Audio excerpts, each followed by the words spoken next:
Good after morning, folks. Mike Wells, your World Explorer. Today is October the 20th, 2024, and it's after Hurricane Milton, which ended up not being nearly as bad as projected.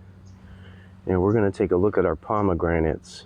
Okay, one did fall off that I know of, maybe more than one, but we still have two big ones there. We still have that one there, so that's 4, 5, 6. So we see a total of 6 when we had 8. So not bad. These pomegranates withstood some serious winds, which is good. Down below we have leaves and detritus inoculated with beneficial bacteria and beneficial fungi.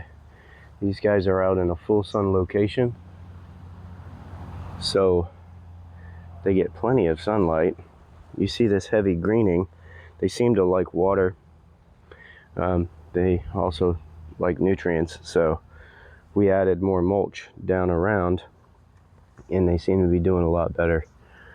What we're gonna do soon is pull these fruits.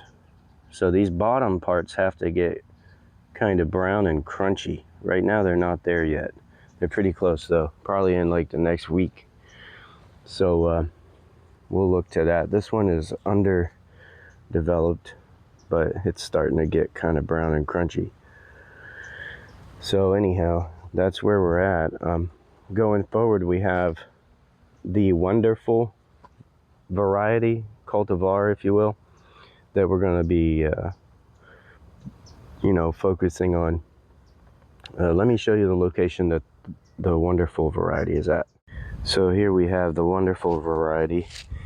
This grow season they seem to have shot up to the tops of these teepees, so I'm going to be surrounding them with some bricks and just giving them plenty of room to breathe. Thanks for watching. Don't forget to like and subscribe, as it helps the channel grow, and stay tuned because I'll keep you updated on the progress of our pomegranates. Have a great day.